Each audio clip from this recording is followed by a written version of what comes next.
Investing in crypto is the only place in the world where you can get 10, 20, 50, or even 100x returns on your investment.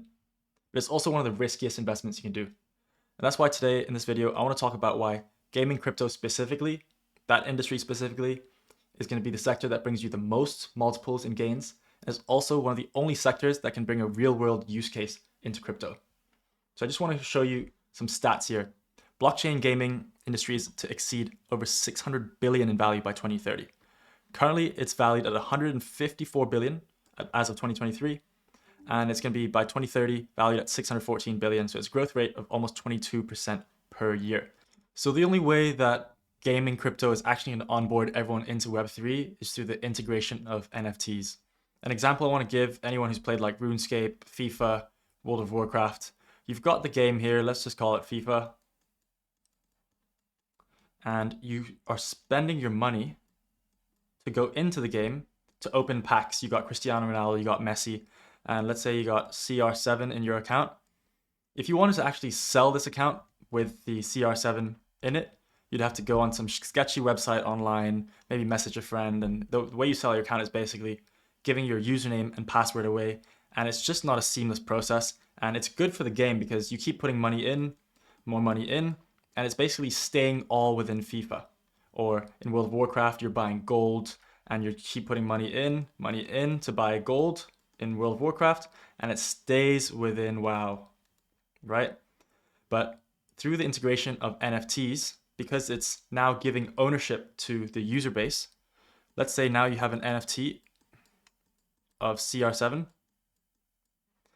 This NFT can be sold separately to your account, and it actually gives a value. So if CR7 has really high demand and low supply, maybe the CR7 is worth $1,000, right? And you can actually take that $1,000 and go and buy, let's say, an Abyssal Whip in RuneScape. And why is that bad for games or Web2 games? Why are they not wanting this? It's because once the money comes in, they want to keep the money and always keep the money within an ecosystem. You want to buy CR7, money. You want to buy gold, money. You want to buy an Abyssal Whip, money. Stays in their system. But as it becomes an NFT, which is a unique, non-fungible token that's actually owned by the user, it means that the user has ownership and the money being made is now for the user rather than the actual game. And now the user actually has an incentive to spend more time playing the game and can actually create a living out of it. Because now they've got an Abyssal Whip in RuneScape, they've made $1,000, they're playing Call of Duty, they level up a certain gun, that's worth another $500. So it's going to bring on board way more people into the gaming space because now they enjoy it and they can make money off it. And then for the games, yes, they're no longer taking money in, keeping it with an ecosystem by collecting $20, $50, $100 every time someone wants to buy gold in World of Warcraft, but they take a 1% fee of every time an NFT is traded on the marketplace. So if it's traded 100 times, $1,000 is traded 100 times, they basically make the $1,000 because it's 1% each time. And what crypto gaming is doing is creating an ecosystem where all games are interoperable. Where if you have value in one game, a CR7, you can sell it for $1,000 and buy something else for $1,000 in RuneScape, like the Abyssal Whip. You don't like that, you can sell that for $1,000 and buy the best gun in COD for $1,000. And it's basically allowing this whole ecosystem of all games to have exchange of value in one marketplace. And that's why it's so powerful. And just to give an example with Web2 gaming, you can see Grand Theft Auto number 5 was the highest grossing media title of all time, and it made $6 billion compared to Star Wars making $3 billion adjusted for inflation, and Avatar 2.8 billion. So in this video, what I really want to cover is the low cap gaming altcoins, anything below $100 million market cap, and just show you how it fits into the gaming narrative. And the reason I'm covering below $100 million in this video is I want to bring you guys the ones that are going to have the highest gains in the market. Yeah, they're going to be higher risk because they're a lower market cap, but if the market does really pick up and run, these are going to have the highest multiples in them.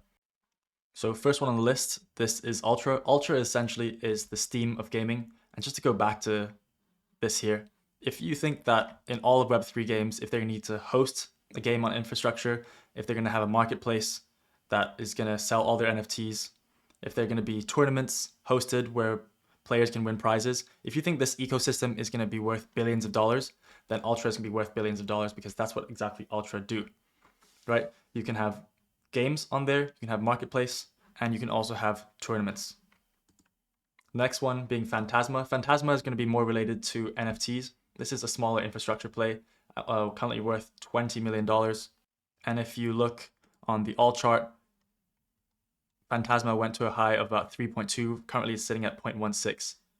And if you look at the market cap, it's already completely fully diluted and the market cap is the exact same. So it actually went up to, north of 300 million last time, currently sitting at 19 million. So there's a big multiples for there to be had there. And what do Phantasma do? Phantasma are basically making smart NFTs. So you can create NFTs on demand, no cost. You can have multi-layered NFTs. You can earn royalties perpetually. And it's basically smart NFTs. So there's quite a few projects that are creating smart NFTs. There's Phantasma, there's Altura, there's RMRK, and there's also DeFi NFT, which I'm going to run through. So they all do very similar things. They're all based around smart NFTs and the technologies behind them. So the next one is Altura. So what does Altura do? So imagine you're playing a game and you're currently level 1 and you keep leveling up. You're now level 50.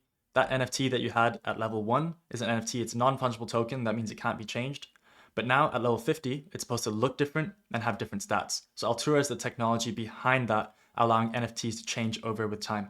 It's currently valued at $45 million, and it was pushed last bull run to almost 45 cents. But I do actually think that there's an easy 5x in here, maybe even a 10x for Altura. It's a very important type of technology for NFTs, especially within gaming.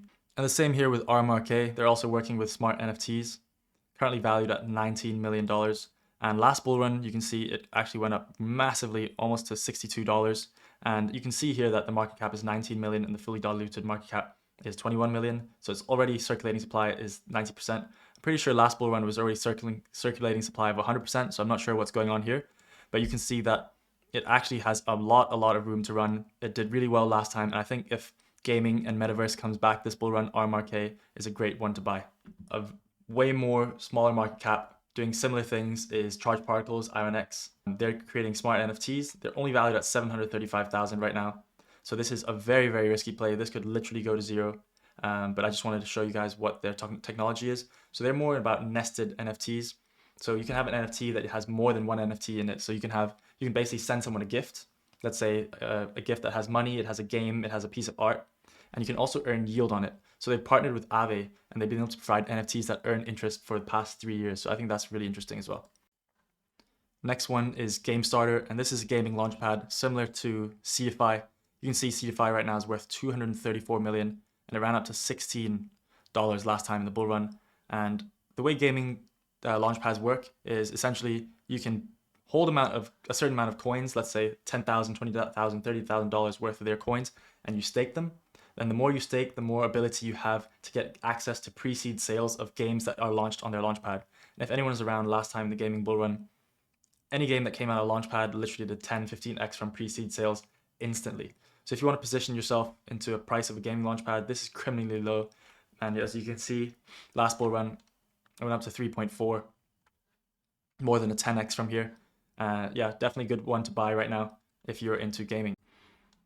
Now Network, this is more of a metaverse play, and this really honestly depends on how you think the metaverse is going to play out. The way I think it's going to play out is with AI now being able to create a metaverse very easily. There'll be thousands, maybe not even 10,000s or 100,000s of metaverses created, and there's going to be probably 3, 4, 5 winners where people really go and hang out in those specific metaverses. So if you think about World of Warcraft, people are always going to be hanging out either in Orgrimmar or in Stormwind, and they're going to be hanging out in a specific city.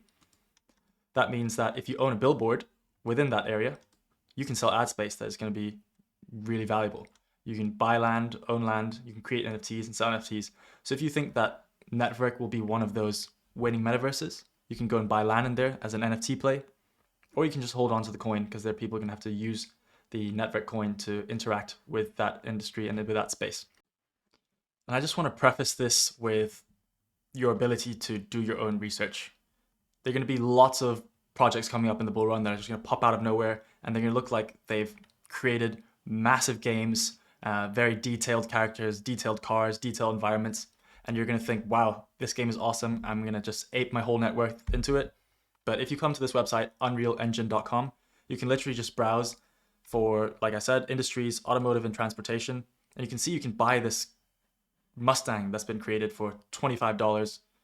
You can buy this motorbike for $40. So you actually just have to really do your own research and see like has this game actually created any proper gameplay? Who is their team? What have they built in the past?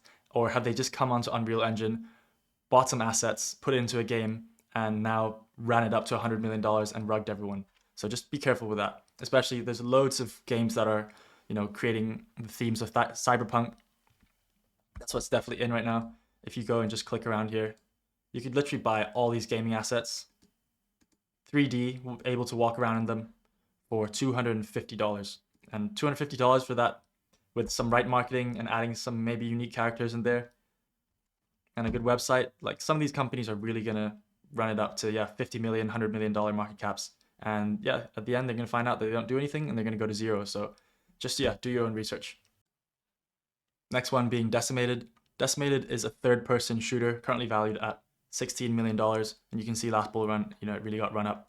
And Decimated is built on Unreal Engine as well, but you know that they haven't just bought some assets and slapped together, because now they've got some actual gameplay footage. If you compare it to the Web 2 games like COD, you can see the graphics look pretty clean. And if you think this game is going to attract a bunch of users and they want to play on it, and if users want to play on there, they're going to want to have the best guns, they're going to have the best skins, and therefore the NFTs have value. And if the NFTs have value and they're traded in the Decimated currency, then Decimated has value. Then the next one I want to cover, D-Race. D-Race was really popular last bull run. It's basically in the intersection of GambleFi. D-Race sort of fallen off a cliff. Last bull run was massively run up, almost to $8. Becker was a big fan of this one. I'm pretty sure he's still a advisor for this. But you got Crown by Third Time Games, which is, I think, going to be the outperformer for the horse racing this time. They've just got better animation, they've got better partnerships, and their NFTs are doing really well. Currently valued at 130 million, much more than D-Race at 34. I think if D-Race can come out and improve their marketing, I think this one's going to really run up. But compared to Crown, currently valued at 130, I actually think 130 million, even though it's higher, I think it's going to have higher multiples this time around. So if you see Photo Finish Live, they've partnered with Churchill Downs. So the virtual Kentucky Derby is officially coming to Photo Finish Live. So this is massive. Kentucky Derby is one of the biggest horse races in the world, in the real world. And now it's coming to Web3 as well. So you can gamble with it online. If you look at the NFT collection of Photo Finish, you can see the floor price, if I can speak English, is at 14.32 Sol. And looking at D-Race, 0.005 ETH. And if you look at the activity, so I think last bull run, you can see the average sell price, 1.82 ETH, and now the floor is 0.005. So if D-Race can come out and improve their marketing, I think they have a great product. I think Crown has just got better partnerships, better people pushing it. But I think, D-Race is still there. But if they don't do anything about it, then Crown is obviously going to outperform this market.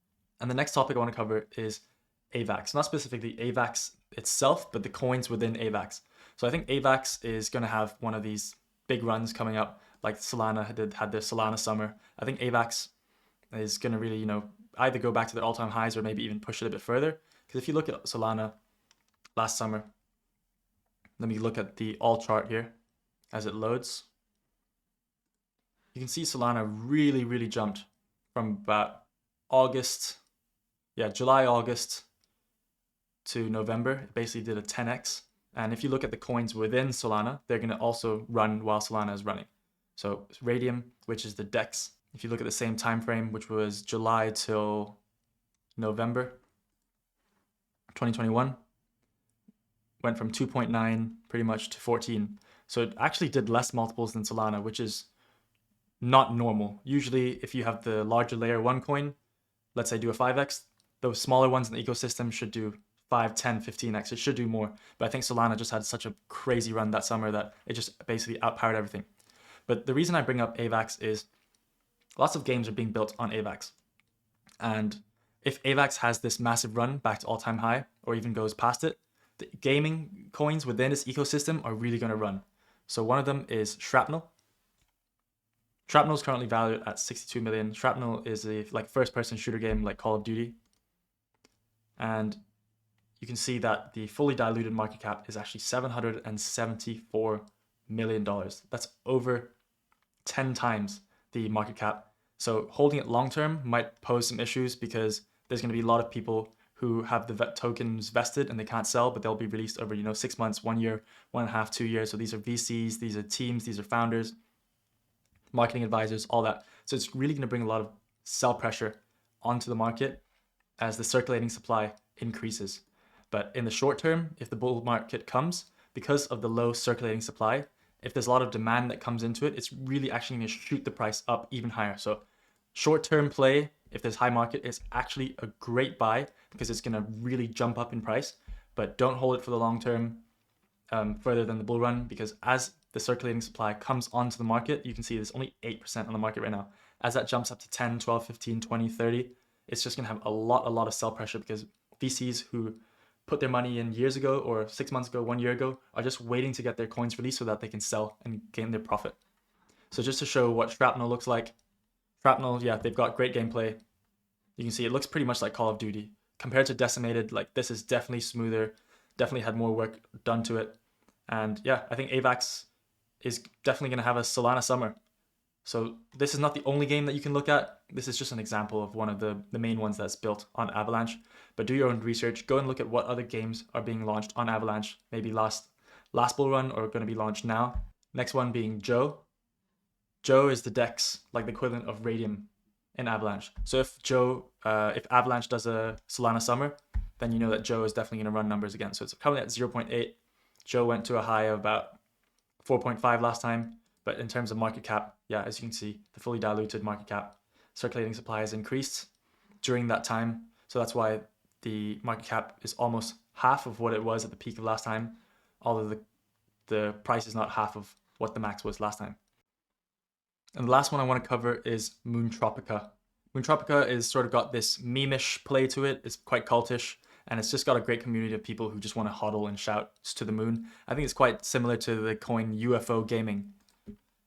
Last bull run, every time Bitcoin pumped, it just really pumped as well. UFO hasn't really done much this bull run round, but if you just look at the stats last time, it had massive numbers. And I think having a cultish following, having a great community that just want to push the coin forward and shout hodl to the moon is great, because you can buy it now, and then when everyone's shouting hodl, hodl, hodl, coming near to the top or where you think it is, you actually sell and take profits like no one else does.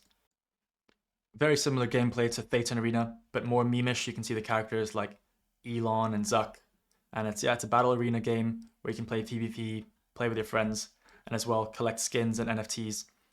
You see this cool Lambo here, and if you think the game is going to go up in value, you can just buy the coin and hold it, or you can actually come and play it and earn the in-game currency, and then eventually trade it for like a cool hammer, a cool jacket, or a cool car, and then sell that for money at the end. I haven't read the light paper for this project necessarily, but in a bull market, the most important things for me is the hype around it. So it's got people pushing it, it's on in the game with Hustle, they're pushing it, Alex Becker's pushing it. It's got a lot of strong community holders who are going to hodl it to the moon. That's going to, suppress that circulating supply, and it's going to push the price up. And what are we really trading here? In a bull market, these games are going to go up to $1 billion, $2 billion, $3 billion and fully diluted. They're not actually worth that. And at the end of the bull market, in the bear market, they might fall 99% to 2 million, 1 million, 5 million. And that's also not going to be worth that. So we're not really actually talking about the real value of these games. What we're really doing is just trading the market cycle. We know that if there's hype, the price is going to go up. And at the end of the bull market, everything's going to be crazy and we want to sell. So we're not holding this long term because we believe in the game. You can believe in a game and love it and still sell the coin. It doesn't mean that you no longer love the game. So just always remember that, we're in a market cycle and we're trading the market cycle, and the things we're trading is just the hype of these games. And just to, realize that. And that's just my thought process on why I think crypto gaming is going to onboard so many people from Web 2 to Web 3. These coins I mentioned are just the ones under $100 million market cap that I think are going to do really well if the bull market keeps going. And if you like content like this, make sure you like, comment, subscribe. The aim of this channel, I want to bring you the best information on crypto gaming and crypto AI, and I'll see you in the next video.